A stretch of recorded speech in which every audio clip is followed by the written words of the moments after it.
Hi, my name is Aisha. I'm a Band 5 physiotherapist currently working in Birmingham. So I thought I would just start this channel just to spread a bit of knowledge on some physiotherapy topics. My particular interest is MSK physiotherapy. So yeah, I'll hopefully try and make some videos on some MSK topics since it's sort of what I'm interested in. And I thought I would start this video with some top tips for how to pass your Band 5 rotational interview.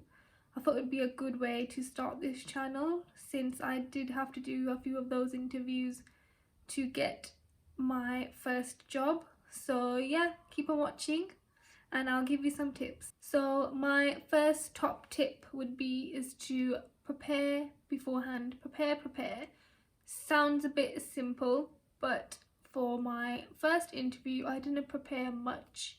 I just went in with my thought of that it'll be fine, it won't be that bad. But when I went to the interview, the panel was so intimidating. I lost my train of thought. I didn't know what to say. I did okay in a few questions, but especially the case studies and things I didn't do very well on.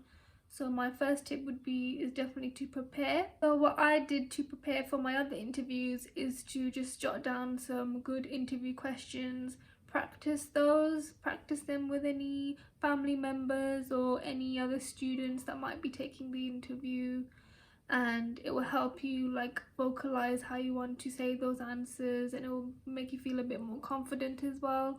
And also look into the hospital that you're applying for. So look into the trust values, look into where the hospital is located and why you want to apply in that hospital, because they might ask you that. So that would be my first tip, is to definitely prepare for the interview. So my second tip would be is to look into the trust values. So different hospitals have different trust values. So look into the different trust values on the hospital website that you're applying for and definitely draw them into your head. And then they might ask you a question about those trust values and to give an example of how you show that. So for example, they might ask you about teamwork and how you may have shown this previously. So just give a few examples of that, and they could ask you any of those trust values. So yeah, definitely look into those. My third tip is the one that I didn't prepare enough for, which is practice your case studies.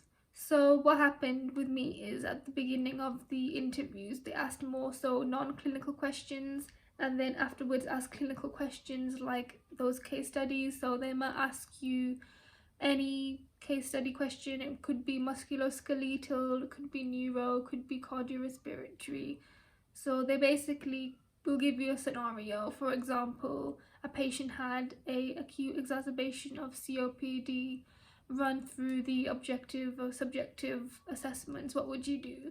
So you would give those steps for that case scenario, and then that's sort of the question you could get. Or you could get a musculoskeletal question. I do have an example here which I can read through. So here is the example. You receive a consultant referral of a 12-year-old boy complaining of left anterior knee pain when playing football.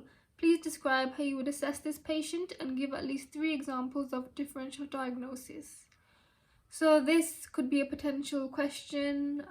So you'd run through, as I said, subjective, objective assessment. So examples are obviously gain consent, clear the joints above and below, do all the usual objective testing when it comes to the knee. So palpation, active range of movement, passive, do your resisted movements as well. And then you could do some special tests like the anterior and posterior drawer test. You could do McMurray's as well. And then once you've run through those sort of objective subjective testings, you could come up with some differential diagnoses. So for the knee, it could potentially be patella tendinopathy, it could be patellofemoral pain, or because it's a 12-year-old boy, it could be juvenile idiopathic arthritis. So these are just some examples that you could say, but obviously when it comes to the interview, go in as much detail as you can, and the more you know, the more the interviewer will sort of get you through the interview and more likely to accept you. So those are just some examples, but yeah, definitely practice your case studies. Once you're confident on those, when it comes to any sort of case study questions, you'll easily be able to answer it. So that would be my third tip. So my fourth tip would be is to run through the discharge to assess pathway. So this is actually the first time I came across it when I was doing interviews. So we never learnt this during uni. Literally someone mentioned it to me and then I had a look. So this is also something that I have come across whilst working in hospital. So on my current rotation, there is a lot of discharge planning involved within physiotherapy. So it would just be a good before you practice for the interview to run through the discharge to assess pathways. Just go into Google, type in discharge to assess, and then just scan through the different pathways. I believe it starts with like pathway 0, pathway 1, and just see what normally what happens in hospital when the patient goes home. So just run through the discharge to assess pathway. They might ask you a question regarding to this. I did not get a discharge assess question myself, but I did get one on discharge planning, like a general one. So as long as you know the general reason why we do discharge planning and things like that, then it will be good for you when it comes to the interview. So just bear that in mind. So my fifth tip would be is to use buzzwords. So the more buzzwords you use, I believe it will be better for you during the interview. So buzzwords like autonomous, team worker, communication, leadership, delegation, prioritization, safe and effective, organization, things like that. If you say those words more often, then it shows more what you know, sort of what physiotherapy involves, and what you have to do when it comes to the role. So when you answer sort of interview questions, just throw a few of those words in, and you'll be more likely to sort of get through the interview well. So that would be my fifth tip. So my sixth tip would be is to be confident and bubbly. So when it comes to the interview, make sure you're showing yourself, showing what a physiotherapist is like, which is confident, which is bubbly. If you show this to the interviewers, then it will sort of give them an idea of how you are as a person and how you will interact with the patients. So definitely have that confidence when it comes to the answering the questions. And as I said before, once you sort of practice your questions, practice your case studies, you will get more confident in answering those questions, and that will come across in the interview. So that is definitely my sixth tip, is to just build on your confidence when answering your questions.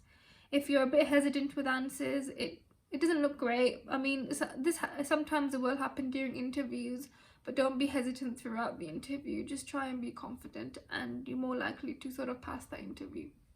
My seventh tip would be is to ask questions after the interview. So questions you could ask is sort of, are there other training opportunities? What are the on-call requirements? What are the appointment time slots like?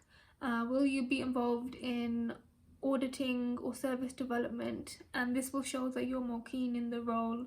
So that would be a good sort of strategy, is to ask questions after the interview. My eighth tip would be is to not stress about it. Even if you don't pass the interview, there is plenty of opportunities within the physiotherapy field. I did a couple of interviews, didn't get them, but a third one came up and I got it. So it just takes practice as well when it comes to interviews. So even if on your first one you don't get it, there is plenty of opportunities out there. But yeah, if you do have an interview coming up, good luck, and just try and practice as much as you can.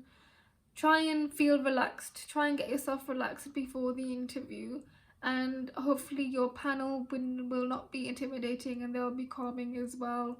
Before I go, I will put on some interview questions that you can screenshot. I'll put it right here. So if you screenshot those interview questions, they will definitely help you when it comes to the interview. They helped me. So just run through them and just have a go with other students or anyone you can. So yeah, I hope these tips help with your interviews, and you'll hopefully be seeing me more on this channel. So my interest is musculoskeletal physiotherapy, so I do want to sort of make a few videos on giving some knowledge within MSK physiotherapy for any students or any physiotherapist already working, and it will also hopefully help me in my own learning journey. So that's why I thought, why not start a YouTube channel? I could put across information, it will help me or help other students, other physiotherapists. So yeah, hope these tips help, and see you soon.